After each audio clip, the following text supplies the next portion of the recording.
Good evening, everyone. Welcome to the Toronto chapter of the Financial Executive Network's monthly meeting. I'm Siva Chirla, your host for tonight's event, joined by my colleagues Masroor and Liliana. Tonight, we have the privilege of welcoming Judy Hayes, a leading authority on LinkedIn strategy for financial professionals. Judy's expertise, showcased in her book, Elevate, Expand, Engage, has helped countless individuals navigate the complexities of LinkedIn and unlock hidden career opportunities. Please join me in welcoming Judy as she shares her insights to help us maximize our LinkedIn presence and propel our careers forward. Throughout the presentation, let's actively engage with Judy and each other, sharing your thoughts and experiences. Without further delay, I'll hand over to Judy to kick off what promises to be an enlightening session. Thank you. Well, welcome everyone. Thank you. Well, are we getting an echo? Okay. Can everybody hear me okay? Yeah?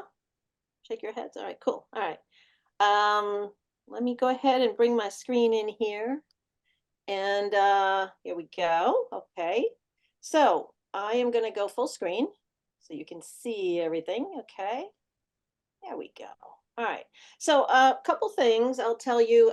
I talk fast. I'm from New York, so I talk really fast.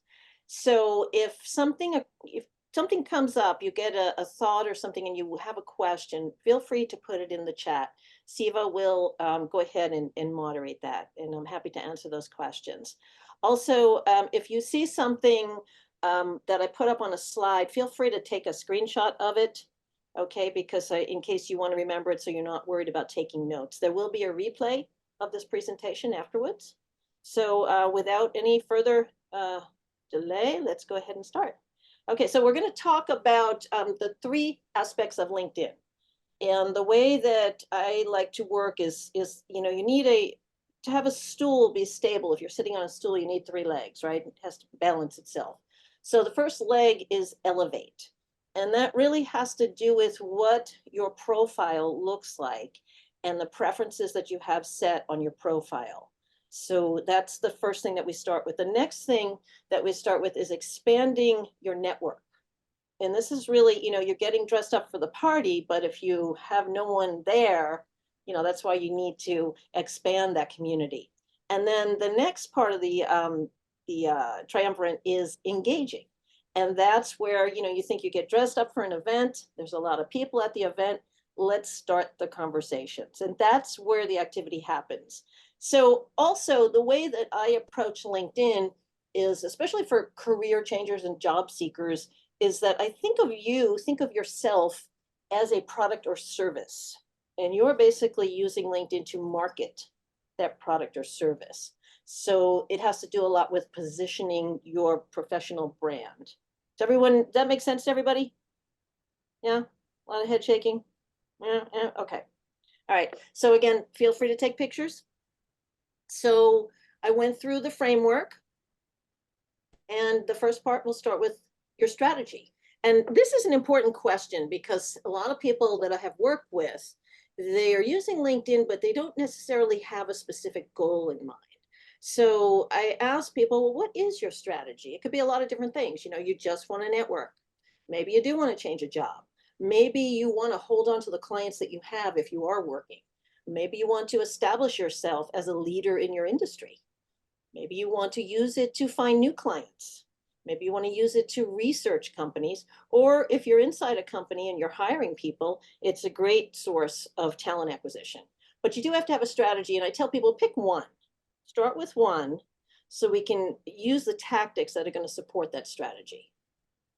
So Siva is volunteer here. I'm going to ask you all, be very interesting, if you search your name and if you have not a super common name, but put your name in the Google search and see what comes up. I would say 9 out of 10 times you're going to see your LinkedIn profile showing up.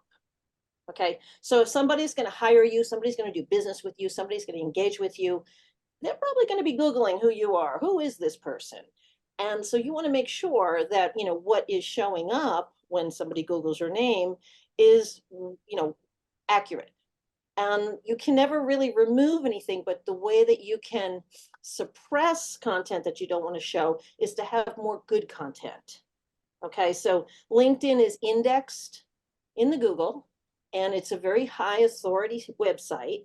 And so as you publish on LinkedIn and as you do things on LinkedIn, you're going to see it show up when you do a search. Does that make sense to everybody? Yeah? Okay. Let's go ahead and put the first poll up. The first poll, I'm going to ask you all, have you downloaded your database? And this is your network within LinkedIn. So either you've done it recently, maybe it's been over a year, maybe you've never done it, or maybe you have no clue on how to do it. Usually I find about, on average, about 75% of people have not downloaded their database. So let's see if that fact holds through. Okay. I'm just waiting on a few people. Okay.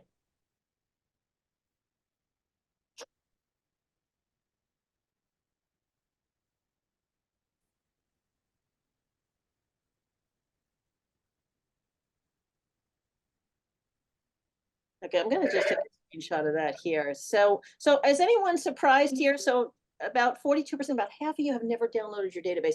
What's interesting about that is that if anything were to happen to your data, like LinkedIn is a rented platform, you would lose your entire network. So I encourage everybody, and at the end, I have the link of where you can go to download your database, because that's your whole network. Okay.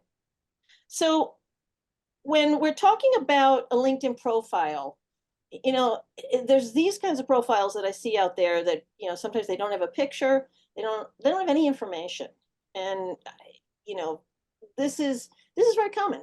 This is a profile that I would call optimized, and it has a brand. I actually know this fellow. And by the way, if you are interested in hearing about LinkedIn tips and things like that, follow Mark Williams. He's out of the UK. He's hilarious, and he has great information about LinkedIn. But I'd like you to see the contrast. So I don't know where you are in the LinkedIn spectrum, but I'm going to teach you some tips tonight on how you can get an optimized profile. So, you know, I don't know if anyone's sold a house at any point recently, but, you know, it has a lot to do with what does your house look like? Houses that look like this are probably not going to get a lot of offers, or if they do, it's not going to be a very high offer. Same house, big difference, right? So, you know, are you here or are you here? Okay.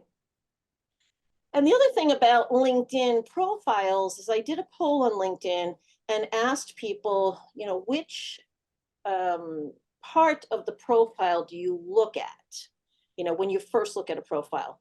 The photo is about a third of the people. Headline, it's almost half of the people are looking at headline. And about a third are looking at the about section, and about 5% looking at the banner. So what does all this mean? Well, it means that you should have a good photo and you should really work hard on having a great headline. So here are some of the items in a basic optimized LinkedIn profile. The first thing is your photo should look pretty close to what you look like today. Okay, is my hair pretty close? It looked like that, you know, because that's the one thing. I remember going to an event, and it was when I had really long hair and I had, my picture had short hair, and someone looked at me and said, you know, kind of like, wow, you look different. It's because they were expecting something else. So when you're trying to be authentic on a program like LinkedIn, you want your picture not to be something, you know, back from your college days, or, you know, from a wedding or something, or your dog or whatever. It should be something in the past year. The other thing is your headline should really be descriptive, and we're going to talk a little bit about what that means, but it should really be descriptive. It shouldn't be your job title. Okay, because the job title really doesn't tell me about you. I want to know about you. The next thing is making use of this free billboard. This is what we call, you know, your header image. And then the other part here is making sure that your contact information is current, especially if you've changed jobs or if there's some information in there. You want to make sure you don't have old websites in there. And then the other thing is personalizing your profile URL. And we have another poll here for the profile. Do you want to go ahead and put that up? This is the second one. Oh, actually, you know what? I think that one is, Charlotte, do you want to hold that for a minute? Hold that poll. Don't do that yet. We'll come back to it. Okay. Okay, so think of your headline as a one-liner. Like if someone were to ask you, say, "Hi, Guy, tell me about you. What do you do?" Right? Think about, who are you, what it is that you offer, who you do it for, and what results do you bring? Okay, so think about that. And then I use this template when working with people, advising, supply chain professionals to optimize their software so they can have a high return on investment. You want to drive attention to your profile. You want to go beyond just your default title. You want to be prioritized for the search algorithm. Believe it or not, that's how a lot of recruiters are looking for different people. They're not, your job title is already in your employment experience. When recruiters are searching and they're looking through headlines, this is a way of helping you stand out on top. It also gives you a competitive advantage. So for instance, you want to know why does it matter to have a strong headline? Look at these different headlines: ranked world's #1 CEO coach, sustainability tech founder, executive development leadership and team, premier expert on leadership, helping shippers select, implement, and manage. It tells a little bit of story about the person. And it shows up everywhere. It shows up when you post, it shows up when you comment, it shows up on invitations, it shows up on who's viewed your profile and other similar profiles. So it kind of follows you everywhere. That's why that more than half of the people say that they look at headlines. And here's an example. This is somebody that I worked with. He started out with basically his title, what he did and where he worked. It told me nothing. And we put together really, what is it that you do that's different than anybody else? And we came up with this, providing actionable insights. That's what he does. Who does he do it for? Healthcare organizations. And what is the difference? He brings business transformation and improves patient experience. And then he put a little bit Lean Six Sigma Black Belt, which is a little bit of a specialty. So here's another example. This is another client that I work with. He's from the Feng Group, by the way. He started out, CFO, private equity, SaaS, M&A, financial reporting. A lot of people can put those keywords, but it really doesn't position him as being unique. So when we got down to talking about what was really important to him, he said, I really want to be a strategic financial executive, a high performance strategic. I want to work with private equity in the tech space, and I want to help companies that want to grow, and that are in the mid-market sector. I want to build shareholder value. So we put that into his wording. Big difference. He landed at this company. And so, it's again, making it easy for people to figure out who you are and what you do. Because if you make it hard, they will pass you by. Here's another example. Job title and company doesn't tell me anything. We did lead with CEO here because from a executive level, when you're at that level, your CFO, CEO, CMO, whatever, it shows the level of seniority. We put the company there, and then we went into what he does, which is business decision support. He does due diligence for mid-market investors, and he focuses on shortening the deal cycles. That's the benefit that he brings. So again, and this is a style. I use the pipe key to separate things, and I put it in title case, just to help make it stand out. But there's a big difference here. So this is the before and after. And here's another one: experienced writer, editor for internal, external communications. That's not bad, but let's get a little bit more specialized. Here we're internal communications specialist. Okay, that's a little bit more nuanced. Helping Fortune 500 companies. That tells me the type of companies. Again, working with HR benefits, internal branding.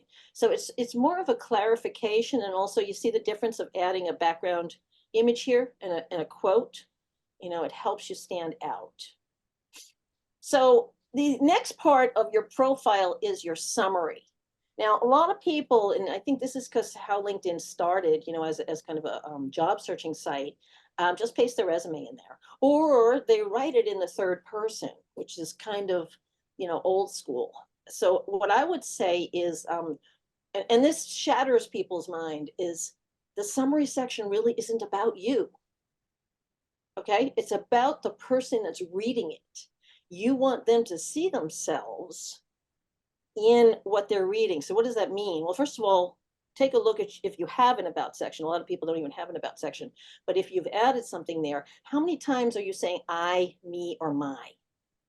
Okay, you want to turn it around to you, your, and ours. So let me give you some examples. It's not your resume, okay? You want to make the person reading it the hero. You don't want to sell, you want to educate, and you want to have a call to action. So in other words, tell me you're an expert without telling me you're an expert, okay? How do you do that? Well, we start out here as an investment banker. So we are talking to a specific audience. His target audience is investment bankers. As an investment banker, you often need to have difficult conversations with your clients. It's a delicate dance. Some of those see more. So what we've done here is we are talking to one person. Again, his target audience, investment bankers. And he brings up a pain point. The pain point is having these difficult conversations. And this is how it goes. And so what we do is we give some insights here. And we go into, here's some things that you want to talk about. Here's what I do. Here's some of our tactics. Here's the call to action. So again, he's talking about himself, but he's doing it in a way to provide insight and educating his reader. So it really is about the reader. He's talking directly to that investment banker. Do you all see the difference here in terms of flipping it like this? Because it really is a different approach to handling the about section. Let me see, and I don't see all your faces here, so I don't know if people are nodding at me or what you're doing, or are you all, let me see if I can see some faces there. Okay, all right, here's another one. And again, this is the example I gave you earlier. He had, this was what he had before, a bunch of keywords, blah, blah, blah is what I say. This made no sense to me. So what we decided to do was, who are we reaching? Who are we targeting? He wants to target the smart CEO, this really smart, high-performing CEO that wants to build value for the company. Maybe it's, an exit strategy, or they want to build, for acquisition or something like that. So he talks about this and he says, here's how hiring the right strategic CFO makes a difference. Now he's talking about himself, and he talks about what a strategic CFO does. And again, it goes back to him being a strategic CFO. So, it's a way of repositioning the narrative. Now, let's say you don't have that. This is another FANG member that I worked with. In Tom's case, Tom was a really high-performing, chief operations, financial operations, but he had a biking accident, and so he was out of work. It started in November 2017. He was out of work for about 2 years, and he was really worried about that.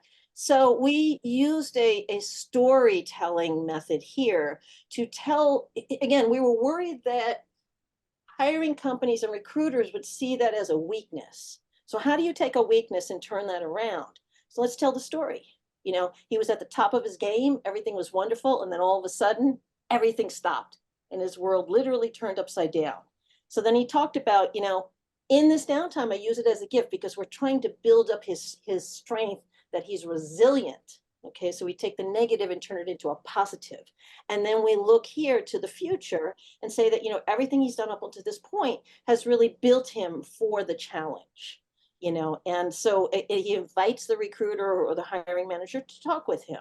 So do you see how we take something that could be a negative and turn it around? So you can use educating, talking to one person, storytelling, but whatever you do, make use of this. You have about 2,500 characters to play with. So here's the other part, is the LinkedIn billboard. You ever go down the road and you see like these blank billboards? You think, wow, that's a wasted opportunity, right? This is your header. It could be anything you want it to be. So use it to build that brand.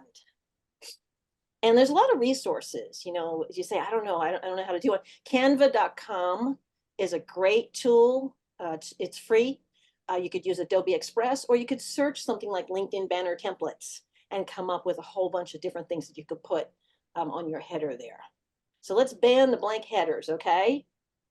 So the next thing is showcasing your experience.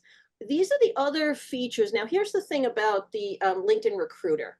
If you are actively seeking work and you are hoping that recruiters notice you, you have to have an optimized profile. So once you have all these things filled out on your profile, it has a higher weighted average.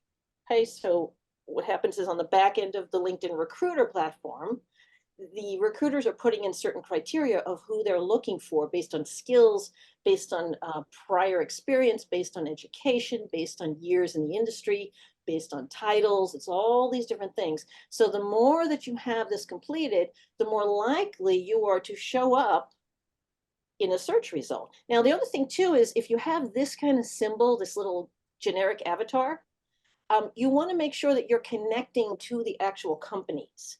You want to have, like, whatever the company is, you want to be connected to it. Now, the examples that I showed you, they were in transition. And so they didn't have companies and they didn't want to leave the current job there as active. So what we did was we created what we call a company page on LinkedIn, and we connected them to it. So we made them their company page as a consultant while they were in transition. Because again, that's another thing. It's kind of a workaround so you don't look like you're unemployed or you don't want to misrepresent yourself. So if anyone has questions about that, I'm happy to talk with you about how to create a company page. Just make sure that whatever you have on your profile, where you went to school, any certifications, anything like that, that it is connected to the actual entity. Okay, does that make sense to everybody? So far, so good? Okay. All right. So now some advanced features that you'll find in, to take it up a notch, there's a pronunciation feature, and you can use it to introduce yourself. If you have a name that is challenging to pronounce, you may want to use that tool. You may use it as a, again, you have, I think it's, you have about 25 seconds on that. So it has to be short and sweet, but it's a nice little way of letting people hear your voice. So we call that the pronunciation feature. The next thing is the featured section. So if you have an article that you've been published in, if there's a website that you have, or any kind of information, anything that you want to promote, you can put it in your featured section. And again, we talked about the about summary. Well, a lot of people don't use it, so I would definitely make use of that. Providing services is another new tool that LinkedIn has put into the program. So, if you're an accountant and you want to offer accounting services or consulting services or whatever that is, you can use that. Okay, so everyone cool on the profile? Does everything make sense? Any questions on that? There's a lot more to it. I know it's really hard to cover the entire LinkedIn genre in 45 minutes. So if I go too fast on that, stop me and I'll go into any area you have a question. So now let's talk about the network. So who knows what this thing is? Anyone know what this is? Yeah, I still have one. It is really, LinkedIn there's over 1 billion users on it now. I would say probably about 40% are active on LinkedIn, not all the time, but active accounts. But it is robust and it's an amazing tool to find people. So the whole concept of LinkedIn has to do with, I'm connected to Siva, okay? If Siva is connected to, let's say, Anthony in New York, okay, but I'm not connected to Anthony. Anthony's going to be my second degree connection, okay? So what you want to always do is always build your first degree connections. Every time you connect with somebody, it opens up your second degree connections by about 400, give or take, okay? Because every person has their own connections. So it's, a friend of a friend of a friend. And it's really important to, because it's really hard to communicate with third degree connections or people that are just out there, maybe through groups or something like that. So again, every time you connect with somebody, you're opening up this second degree. Okay, it's something like Kevin Bacon and the 6 degrees of separation. At some point we're all related. So, well, how do you grow your network? Oh my gosh, first of all, FANG is a huge organization. You should be connecting with every single member of FANG. Okay, every single member. And nobody's going to steal anybody's connections. That just doesn't happen. Okay, usually the average is about 30 to 35% acceptance rate. Okay, and if you're on a free account, you're going to be fairly limited to how many connection requests you can send out. But it's really important that you have a routine where you're constantly connecting with people. The other thing is connecting with your school alumni. You know, there's great resources. And again, remember what I said about recruiters on the back end. If they are searching, they want people that are coming from a certain UT Austin or, you know, whatever, Fordham University. They may be looking for certain institutions. So you want to make sure that you're connecting with your network. Past and present colleagues. You know, when I was in Austin, Texas, I was working with the Chamber of Commerce. I connected with every business company member that we had.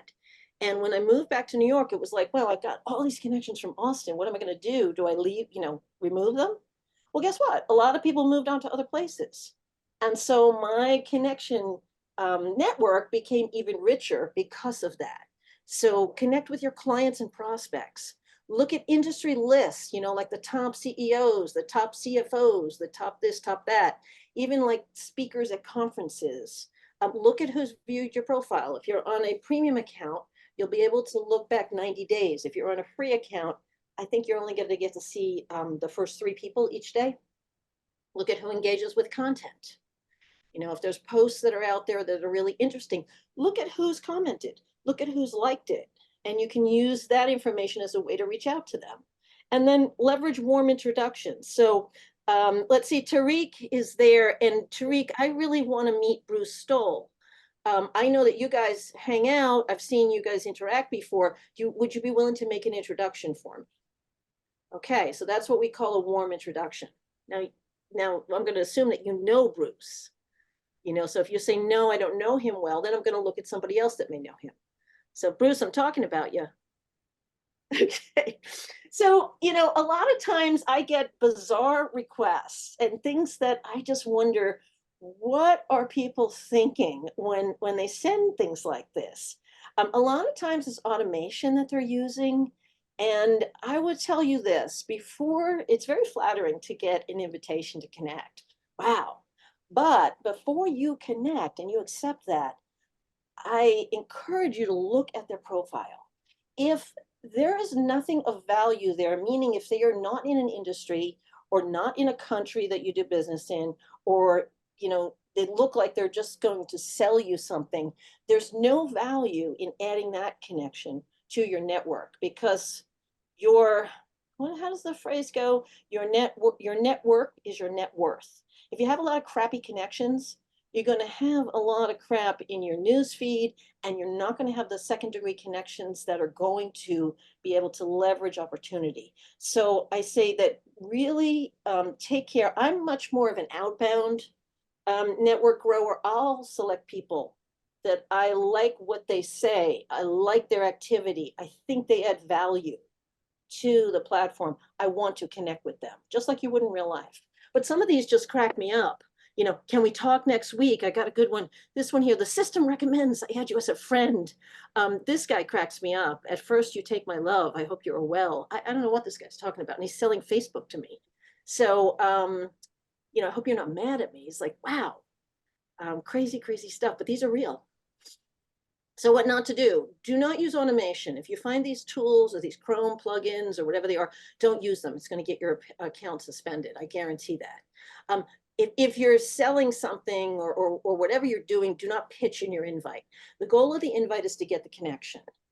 Generally making it personal, like saying, hey, I saw you posted something on XYZ, and I really like what you said about that. Would be great to have you in my network. You know, I always personalize my invites. Don't be generic. Don't be creepy. And don't use cliches like, you know, LinkedIn says we should connect. So what? Or, you know, don't be vague. Those are the things to avoid. But instead, here's what to do. Okay, these are examples of things that I send. And I try to find something that is interesting and make it unique. So like here, Lucinda, I actually wound up hiring her to help me on some projects, but I really enjoyed the content that she was sharing, and just be great to connect. She was in the UK, I'm in New York City. So it's like, hey, let's connect. Thanks for sharing so-and-so's post, you know? And I like to put all the way from NYC if I'm dealing with people that are outside of the US, because it's fun that way. Here's another person, you know? So again, just trying to make it really personal, so the person doesn't think like they're one of many. And by doing that, you have a much higher probability of getting the invitation accepted. So everyone cool on that so far? Everyone with me so far? Okay. So now let's talk about the next leg of the stool here. When you engage with people, you are making connections with your most powerful relationships. And I don't know if anyone's ever heard of the KLT factor. It's know, like, and trust. Okay, I want to get some work done on my patio. So how am I going to do this? Am I going to go to Google and search? Or am I going to talk to my neighbor who just had something done and say, hey, who did you use? You know, I'd like to do this. Would you recommend somebody? Because they know this person. They're going to say, yeah, I've talked to Joe. And I automatically will trust Joe because Sally said Joe's really good. You know, he did a great job. So we want to do, and we tend to buy and interact with people that we know, we are aware of. Okay. We like them. They're personable and they have credibility. So we wind up trusting them. This is the key. And if you establish the KLT factor, this is where you get the reward. Whether you're being hired as a, you know, as an employee, whether you're being, you know, bringing a new client, whether you're representing, you know, a service or something like that, you really want to understand how your know, like, and trust factor works into all of this. So, you know, you've gotten dressed up. You're at this event. If you work with me here, think of it visually.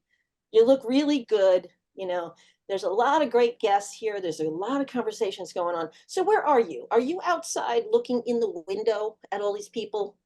Are you in the corner, you know, with your back to the guests, talking to yourself? What are you doing?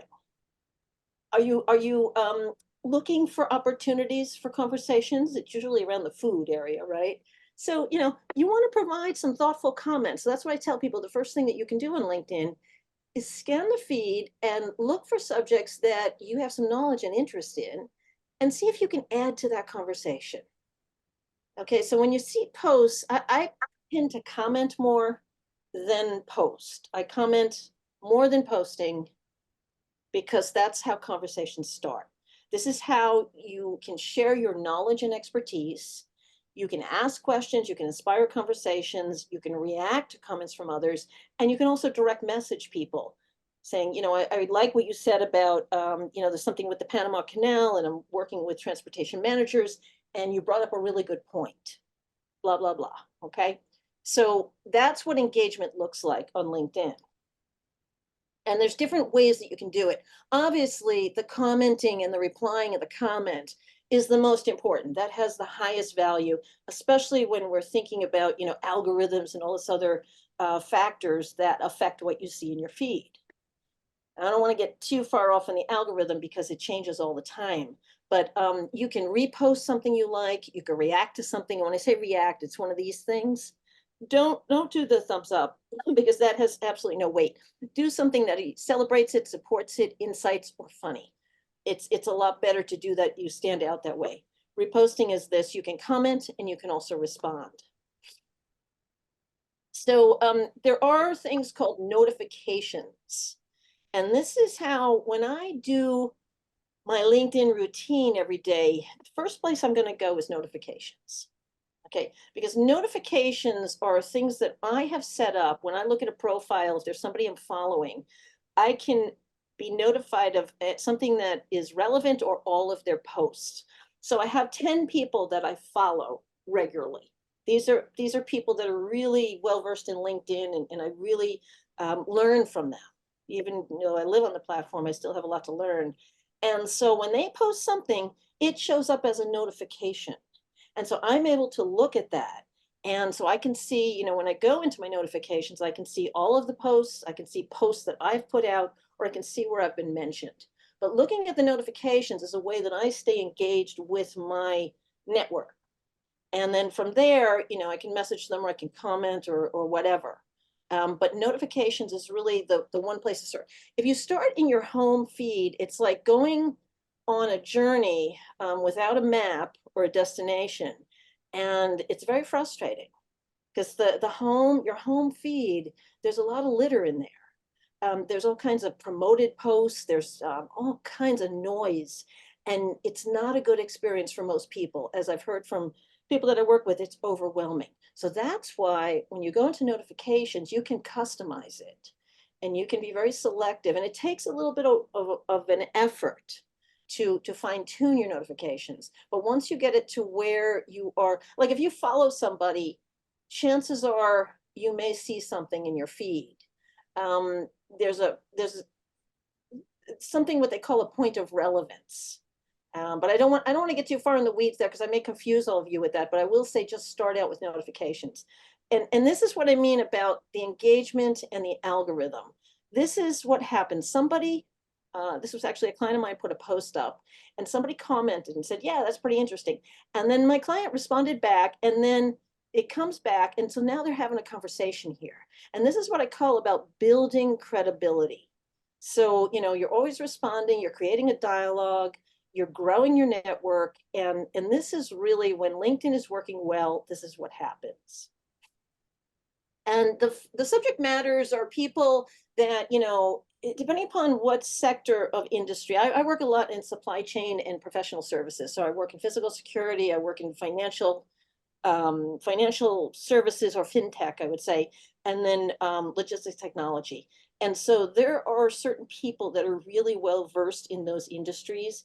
And so I will follow, I have, you know, different bookmarks that I've set up with these people, but it's a way of organizing how you are engaged. Because the thing about LinkedIn is it's not one and done.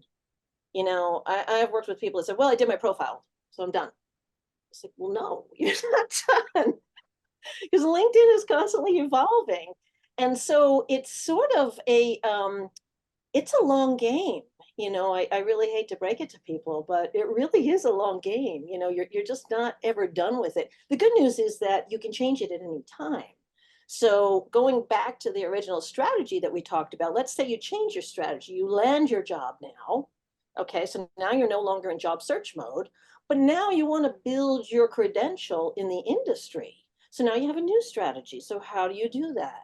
So that's why, you know, as you are working with LinkedIn, it is a really robust platform, but it's like a garden. You know, I had a garden, and this year I wasn't too good with the maintaining of it. So now I just have a lot of dead things out there.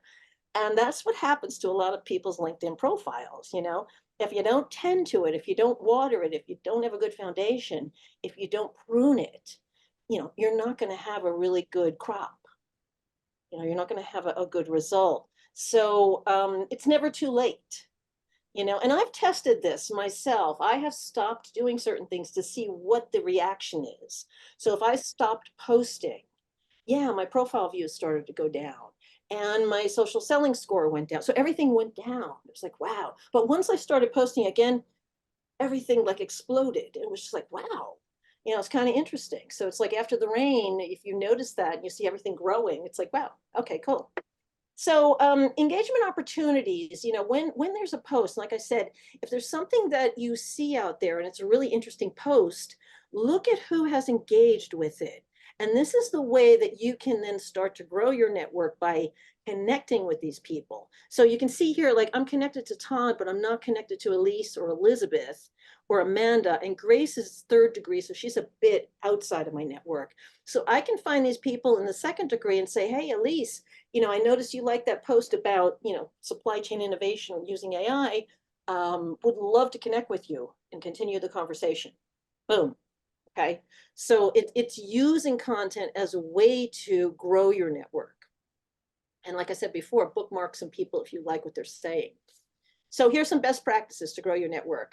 It's always about quality.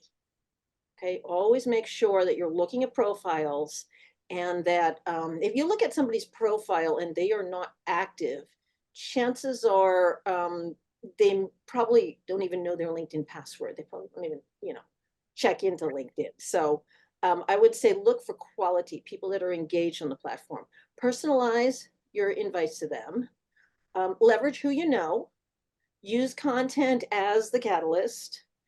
Groups are good to research, to find people that are interested in certain topics. I typically don't engage in groups, but I use it to find people. And then I mentioned to you earlier about downloading the survey that we just took, your existing connections. This is really interesting.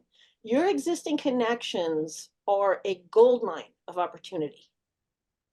Okay, your existing connections, typically there's about a 20 to 30% job turnover every year for people in general in the network. So if you've connected to somebody that works at ABC company and you connected a couple of years ago and they changed jobs and you didn't happen to see that, and now they are at a company that you are really interested, you are like applying for a job there and you didn't know that they work for that company now you have an opportunity. Okay, so what you'll do is when you download your database, you'll get a CSV file and you will see everybody that you're connected to. You will see their position, you will see their company, you will see when you connected, so you can see how long you've had the connection. You will see what their LinkedIn profile is. And you may or may not have their email because that's something that people can opt out of. But it's really interesting. What I do with people is I say, okay, download your network, and then I want you to sort it by company name. Okay, and then I want you to do a filter in the position row or position column of the level, like I say, manager or above. And if you're looking at certain companies and then you say, I didn't know so and so worked there, you're gonna be amazed. And I encourage you to reach out to some of these people that you lost touch with, to just say, hey, it's been a while, would love to hear what you're up to. Make it about them. Okay, and you will be surprised what happens with that opportunity. Once you have a conversation and say, it's really great catching up with you. Tell me what you've been up to. And then at some point they're going to say, well, what are you doing? And you say, well, it's funny that you ask, I noticed that, you've been at XYZ company for a certain amount of time. How things going there? I saw that they have a couple of jobs posted. And I say, yeah, you know what? We're looking for somebody just like you. Boom. That's the magic. So I know I'm making it sound very simple, but this has happened. I have seen this happen and it works for people. It's just a matter of working with what you already have. Okay. So, and then a lot of people say to me, well, I have no idea what to post. It's like, there's nothing I can post. You can take a screenshot of this. These are all different kinds of things that you can post. You can even take, if you're reading some books, you can take a picture of the books that are on your nightstand. You can say, hey, here's what's on my nightstand, or I just read this book, or I just listened to this podcast, or, you can put a poll up on LinkedIn. You can, there's all kinds of things that you can do.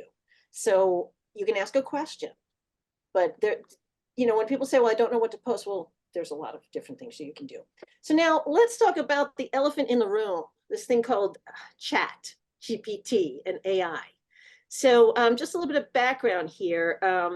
LinkedIn is a Microsoft company. Okay, and Microsoft owns, it's a 49% stake in OpenAI, which is the parent company of ChatGPT. They also own LinkedIn, and LinkedIn is all in now with AI tools. It's everywhere, and everything's powered by OpenAI. So what does that mean? Well, it's like a minefield. So here is an example of something going on. I'm going to show you a couple of these. Tread lightly with this AI generated content. If you have a premium account, and could you put that poll up now on the accounts? It's going to ask you what kind of account you have, if you wouldn't mind just putting that up. So free is like you're not paying any money. There's premium business. There's Sales Navigator, which is the advanced one, or there's Recruiter Lite. So I would just like to know what types of account you have, because what I'm showing you is only available in paid versions of LinkedIn. It's not available in the free version. So let me just take a shot here. Okay, so we've got, interesting is that we have quite a few. Okay, so about 60% are paid. Okay, all right. So what you will see here is this tool, and I'm going to show you some examples of this. It's interesting, but it's not quite there yet. It's really not quite there. And it may be helpful if you have no idea what to do on LinkedIn. It may be helpful in that respect. But from what I've seen so far, it's okay. It's a starting point.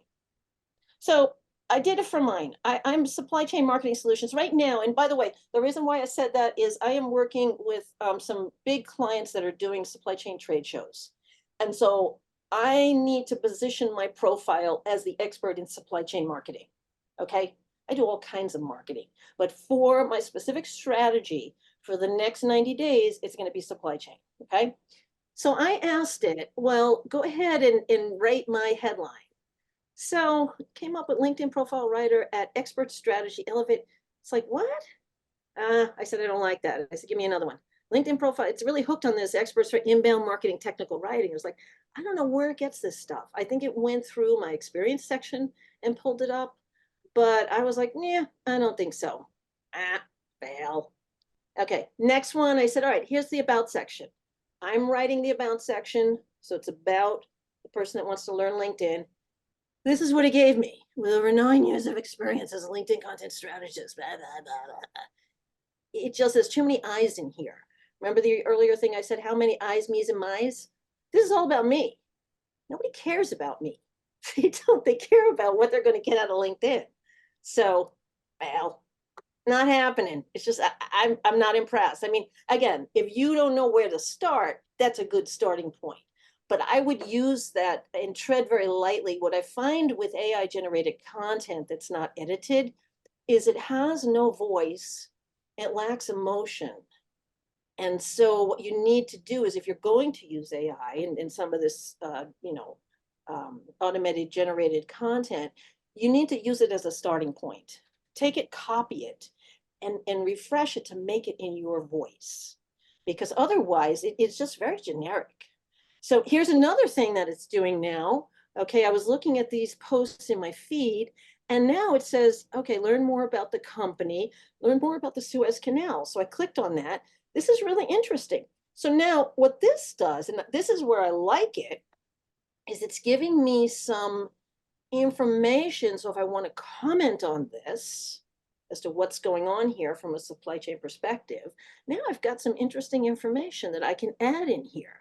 Again, more information if I want to go further, what's the impact, blah, blah, blah, blah. I can sound really important. I'm clueless when it comes to this, right? But by using AI, I can get really, I have knowledge here that people think, wow, she really knows what she's talking about. So in that respect, I think it's interesting. Okay, so when it comes to commenting on content, I think there's some value there. But again, I would never just take it exactly as they present it. I would tweak it a bit to make it in your voice. Very important. So here are some prompts. If you want to copy these, here's the website. It comes from earlynode.com, but you're welcome to copy these. These are some prompts that you can use if anyone's using ChatGPT. This is really if you're looking for an opening line prompt. And I will tell you the key to ChatGPT, it's all about the prompt. If you have really good prompts, it's going to work for you. If you have crappy prompts, you're not going to get good stuff out of it. And it really, to me, it's like having a really well-trained, highly educated intern that needs guidance. That's how I treat ChatGPT, because it's a good starting point, but you have to keep pushing it and refining it. And, it's kind of like sometimes you can get some great things out of it. Here's another one. This is if you want to brainstorm ideas, you can put, again, the topic and what your target audience is. But this is how do you make some good posts? And this is, again, the start of this. So you're welcome to take a screenshot of that if you want. We've got a couple more for you. Here's another one. This is if you want to do something industry specific. So I want to know, I'm targeting this industry and I'm looking for language, that's relevant to that industry. Okay. Here's another, that's it. Okay. So now collaborative articles are an interesting deviation for LinkedIn. Okay. I have a top content strategy badge, and it means nothing. I mean, I still have to pay to get on the subway. So, but what it does do is it gives you an opportunity to participate in these AI generated articles. If you want to get the badge, to show that you have a certain knowledge, what you do is you go to linkedin.com advice, and that's how you find these collaborative articles. And you can find ones in your industry. You can go down as macro as you want. But you can be, and sometimes you'll get asked, would you like to add your perspective? If you're using AI to craft your response, I would say don't copy it exactly as it comes out from AI. Again, put it in your voice. There's certain words that if somebody starts out in today's world or in whatever, I know it's written by ChatGPT. In today's economy or in, something like that, harness, unleash, leverage, unlock. What's the other ones? These words, craft. It seems like ChatGPT has a very small vocabulary, that they use those words a lot. So just make sure that you are not using it exactly verbatim. And the whole thing about it is, embracing AI to generate content. I think it's good as long as it's not just exactly verbatim. I think you want to find some things that are of interest to you. It's a good way to make you more visible. Okay, people will see you. It's a good way to establish credibility. And you get a badge. Okay, everybody loves badges. And you can use ChatGPT to formulate your answers. So here's some ones in action here, again, to show you this is how it works. This is what it looks like when you're in there. That's the badge. You can pick the different things you want. But it's interesting. I personally, I'm going to be honest with you, I prefer putting effort into creating my own original content. Okay, because this is building LinkedIn's library. This, at the end of the day, I'd rather put in the effort into my own content, write my own articles, my own posts that stay with me. But again, this is like training wheels. So embrace it, use chat for research. Like if I'm writing on a topic, I'll ask chat to give me an outline. It's good for initial drafts, but you have to verify it. You ever heard the term hallucination? A lot of times chat will hallucinate and they will come up with these things. And I have to ask it, chat, did you just make that up? And then it'll apologize to me. Sorry, I did. I just like, don't. So, again, remember what we said, know, like, and trust. If you want to be credible and trustworthy, make sure that you verify and, train it in the voice. Because a lot of times I'll get a result and I'll say, chat, I don't talk like that. I don't use words like that. Please do it in my voice. And, the power is the prompt. And then when you find some things that work, save them. I have a spreadsheet of prompts that work for certain things. So here's some bonus tips. Okay, settings. If you are changing jobs and you don't want people to know that you are doing things to your profile or whatever you're doing, you can turn this off. It's in your visibility settings, okay? So this is one thing is because it will send out a notification to everybody if you do some major changes in your profile, unless you shut this off. And I would say too, they say 2 hours. I think it's 24 hours. So I would shut it off and then come back the next day and make your change. Otherwise, it's going to blast out to your entire network. The other thing here is, and this is a copy this URL or take a picture of this. Make sure you go in and look at every type of setting, because you'd be surprised the settings. Again, this affects what you see in your news feed. It affects your visibility. You want to make sure that you're visible. I can't tell you how many people don't realize that their profile photo is not visible to anyone that's not a first-degree connection. Yeah, so it's like, wow, I didn't realize that. What are you sharing? Download your data. But this is where LinkedIn.com, my preferences, is where you're going to find all that. The other thing is public visibility. This again has to do with if somebody is searching, like I searched Siva's name and his profile came up, so it's public. So just again, make use of this here. And I don't, you know what? I'm thinking that might have an extra slash there. It shouldn't have that extra slash, but that's how you're going to, you can customize your URL, so it shouldn't have all those extraneous numbers. And by the way, that's our last poll of the day, is how many of you have customized your URL, or do you have all those extraneous numbers and characters at the end of it? Okay, so it says Judy Hayes 05X21LG, and that means I need to customize it. So, and if you do change your LinkedIn URL, you need to change it anywhere that you have it, because it will not automatically redact. So there's all kinds of things in different settings that you have. Are we done with the poll? Did we? Okay, let me hold on here. So yes, all right. So there's just a small fraction of you, 22%, to go in and edit your custom URL. It's very easy to do. Okay, close. Okay, the next thing here is search. Search is so powerful. Remember I said before, there's 1 billion users or 1 billion members on LinkedIn. You can look for people, you can look for content, products, jobs, companies, groups, services, events, courses, schools, filters, all of these filters. It's amazing. You can look for who's actively hiring. You can look, again, this is why it's important to connect your companies to an actual company page, right? Different industries, all kinds of things here. So the thing is, the more specific filters you have, the smaller your results are going to be. So if you have a small network, say under 500 connections, you're not going to get a lot of results here. It's just not going to work. You have to have at least 1,000 connections to get decent results when you're doing a search like this, because it's all based on your first degree, second degree, third degree.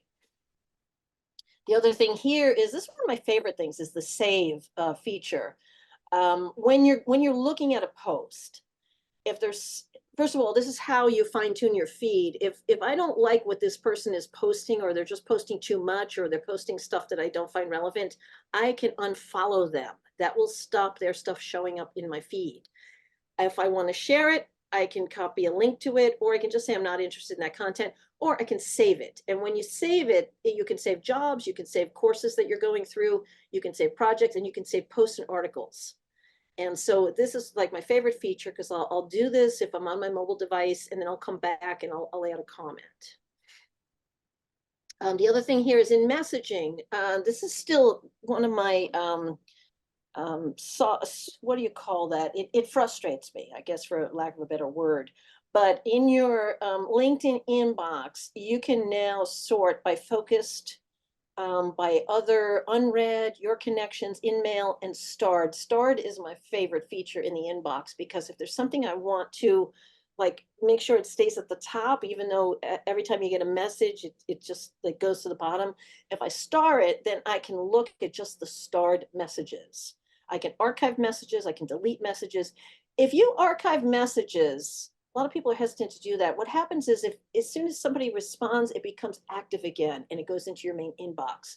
But making use of this is really cool. Now, the other thing is, if you are on a premium account, I don't know if you know this, but you can set away messages. And my away message is basically just letting people know, hey, thanks for reaching out. I'll get back to you. In the meanwhile, here's something you might find interesting. So you can use it as a way to, communicate with people. If you're curious about what it is, connect with me and then send me a message and you'll see it. But it's actually a fun tool, and not a lot of people use it. And it's included with your free account. It's in the 3 dots. And the other thing here is very important. Before you make any edits tonight, do this. Make sure that you download a PDF of your profile. So this way, if something goes wrong, and you're like, oh my gosh, I didn't realize I deleted that by accident, you will have the PDF.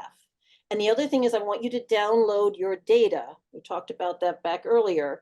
This is your database, and download everything. If this is the first time you're doing it, download everything. You'll get a nice zip file.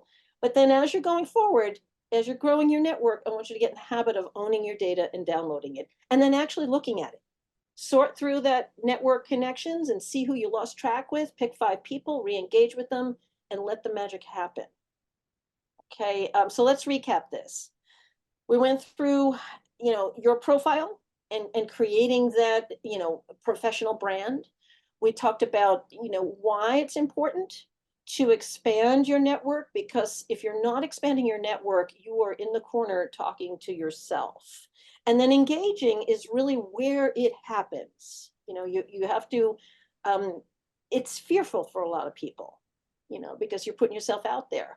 But just as you would in real life, just pretend LinkedIn is a virtual event. And there's a person on the other end of that communication. And so it's important to stay in touch with people. So again, think of your profile as what you're wearing. Think of your network as the guests attending the event, and think of the content and the comments and the messages as the refreshments that are served. Okay, so you want to use that analogy. And so, like I said earlier, it's a long game. You know, LinkedIn is never one and done. It's always changing. It's an evolving platform. A lot of people are on it. It's a great place to really build a name for yourself. And so, you know, invest in it. Look at profiles, you know, look for opportunities, be grateful, you know, and that's why I said, you know, look at what, if you see something that's interesting, ask questions, you know, find interests, make real connections with people, because it's really wonderful. So if you want a routine, you know, daily, sign in, okay? Sign in to LinkedIn. Because you imagine if a recruiter is reaching out to you and you haven't signed in. Oh, missed opportunity. Not good. Check your notifications. Try to find some posts to comment on. Start to get your name out there. And if there's any messages that have come in, respond to them if they warrant a response. Weekly, maybe, you know, if you're getting a lot of inbound invitations, review them weekly. And I always acknowledge new connections. Hey, thanks for reaching out. It was great to, you know, whatever it is, whatever the catalyst was for us connecting. Invite some people to connect. Re-engage with those old connections and share some post in your feed. Maybe it's what you have on your nightstand, what you're reading. And then monthly, once a month, okay? And you can put it in your calendar. You know, put every, like the 25th of the month, whatever it is. Today's the 25th. Yeah, okay. So download that database, publish something, you know, take a look at your metrics. We're going to go to that in a second. Fine tune your feed. So you're finding things in there that you want to engage with. Introduce people. I love making introductions to people. That is like what I do best, is I introduce people to other people for opportunities. And do check your settings, because they do change. Every time LinkedIn updates the platform, sometimes they revert to default settings, which aren't always your preference. And then, you know, measure things. I look at, you know, where am I showing up in search appearances? Who's looking at my profile? Is my newsletter growing subscribers? I'm not as concerned about post impressions because that varies. That's as of today. Am I gaining followers, right? This is interesting too. When I look at as on a premium account, I can see the past 90 days, and there's this filter here, interesting views. Who can help me get a job? Who works at a company that I follow? Who's an influencer? Who's a senior leader? This is really cool. This is really cool to look back at that. But just make sure, you know, if you are in stealth mode, this is sort of the caveat, you're not going to get to see who's viewed your profile. Okay, so if you're in stealth mode, then it doesn't show you that. And I have a couple ones that said, it looks like somebody looked at your profile. It's like, well, who? It's just somebody, because they're in stealth mode, but they don't get to see who looked at their profile. So make yourself visible, and, you know, just, especially if somebody posts a job out there, I am not going to connect with the HR person. I'm going to connect with whoever's in their marketing department or who's in their finance department. I'm going to start to surround myself with people that work at that company. So at that point, then when a recruiter is looking to fill a position, I'm already well connected with that company. And so here, and this is kind of a fun thing. I find this really popular, like for sales teams, if they want to gamify, you know, what's your score? But for me, it helps when I'm training people on how to use LinkedIn. I can find the area where they need the most help. And so if you want to know what your score is, you can go here, use this link, and it'll give you a score. And if you snapshot it, you know, like I said, don't get too hung up on these vanity metrics, because that's what they are. But you do want to look at yourself, and you want to be in the top 1% or in the top 5% at least in your industry. And then in your network, you want to have, you know, a high authority in your network. So so that's what the selling index is. And so, you know, if you are looking for resources, that is my LinkedIn profile. So connect with me. Make sure that you personalize it and just say, hey, I heard you on the FANG Toronto presentation. Okay, because otherwise I ignore ones that don't have any messages. And then I have a self-audit worksheet. And I'm going to give you a slide here if you want to download that. It's a way for you to do a self-assessment. Or if you want to have me do your profile and invest in an expert, reach out. We can talk. And I do have a book here that goes through the methodology that I just told you. And so here it is. If you want to get the worksheet, you go to this website. So you have to type in www.talk.ac/Judy Hayes. And then it's going to put something on the screen, you're going to type in the word worksheet. And it's going to ask you, did you enjoy what I said? You're going to say, yeah, no, bleh, yeah. And then you're going to get the worksheet. Okay. So if anyone wants to get that worksheet, just take a screenshot of this. Okay. All right. And thank you. And if there's one takeaway that you got from tonight's training, would you put it in the chat, please?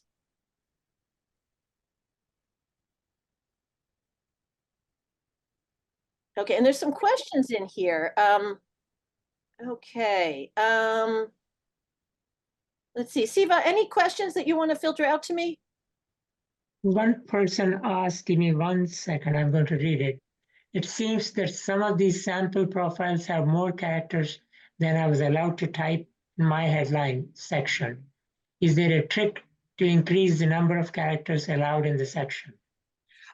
Yes and no, because it changes. LinkedIn changes it. It was 220, and that includes spaces.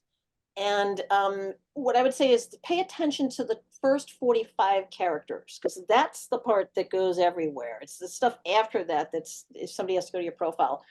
That's a good use for ChatGPT, if you're using ChatGPT, because a lot of times I will put something in there and say, hey, can you give me this, do not change facts, and make it 200 characters, and then see what it says. But that's kind of, you kind of have to tweak it and make sure that there's not extraneous. You don't need punctuation. You may be able to cut words. You may be able to use an ampersand, so if you want to put, Ronnie, if you want to put what you're trying to get shorter in there, maybe we could workshop it here on the call. Judy, a couple of things. A couple of us are on your website that you just gave us, and it's asking us for a code. What is Yeah, that worksheet. code? Worksheet. Worksheet. Okay, and then the other, suggestion I have for people is when I get an invitation from someone to connect on LinkedIn, one of the first things, if I don't know them, is I say, how do you see us working together, or something innocuous? Because 50% of them will not answer. Yeah. 25% of them give me a sales pitch. Yep. So it's a quick knockdown. Yeah, I think, and a lot of times, exactly what I'll say, Ruben, is, may I ask, how did you come across my profile? What was it about my profile that, and yeah, you're right. A lot of people are just using, that's why there's a period. If you look at my LinkedIn profile, it's Judy, and there's a period after that. And what that tells me is if they're using a tool to scrape data, which a lot of people are, and they say Judy, period, comma, whatever, it's like, I don't even want to deal with it because they're using automation. They're not even a real person. They are a real person, but they're taking shortcuts. And so that's a real giveaway. But yeah, I think vetting that is a good idea. So what else do we have here? Okay, yeah, everyone has profiles. So what you may want to do is click the 3 dots at the top of the chat, and then you can save the chat. Okay, so you can have the profiles. And, when you're connecting with each other here, just make sure you mention FANG to each other, because otherwise you may get filtered by that. Okay. All right, any other questions? Was this, because it really is, everyone's at a different level on LinkedIn. They're in a different part of the journey. Does this help you feel a little bit more comfortable with LinkedIn? I mean, is it like, because it is a mystery. There are a lot of people. So did you put in, okay, let's see, you put in some things. Thank you for the presentation. The open to work. Okay. Yeah, the open to work is interesting. This is what I tell people. I come from, how can I say this? When you're applying for an open job, you're one of many. But when you're seeking out the hidden opportunities, you're one of a kind. If you have the open to work banner visible, it's not really searchable unless there's like a back end thing. A recruiter can find you whether or not you have the banner visible. So I tend to not put the banner visible. Okay, because it almost, to me, is almost like a, I don't know, it just doesn't have a, that's just me. You can still be open to work. Okay, so there's a setting where you can say, yes, I am receptive, but don't show it on my public facing profile. Okay, so that's what I recommend for people to do. But if you do find a job that you are really excited about, what I would say is make sure that you're connecting to people in the company within the organizational unit where you want to work. So in my case, it would be marketing. I want to connect to everybody involved in marketing. For you, it may be the operations team. It may be, the people in the accounting department or in the financial department or whatever it is. But try to surround yourself with people in that company. And then if you can strike a rapport with them and there's this open opportunity, you have more of a chance of having that personal connection than being one of many. Does that make sense? Yeah, okay. So your website requires a code. Okay, the code is worksheet in all caps, worksheet. That's the code. Okay, yes, download your database, please, please, please. Yes, reduce the eye usage in the About Us, very good. I say take the I test. Okay, worksheet slide again. Okay, let me see if I can bring it back. Here we go. There it is, worksheet. See, worksheet right there. And it's a handy worksheet. Okay. Does anyone, are we out of time? How are we doing? We almost kind of extra 10 minutes we did. Okay, okay. All right. I really appreciate you all coming on in your different time zones. And I'm happy to connect with all of you. If you have any connections, questions, if you like, if you're interested and you connect with me, I can set up a discussion thread on LinkedIn. I do this with some of the FANG groups because then if you have questions or, there's something that you're trying to work out, it's a great resource because, we're all kind of in the same boat. So I'm happy to do that if you connect with me. I have to be a connection of yours in order to do that.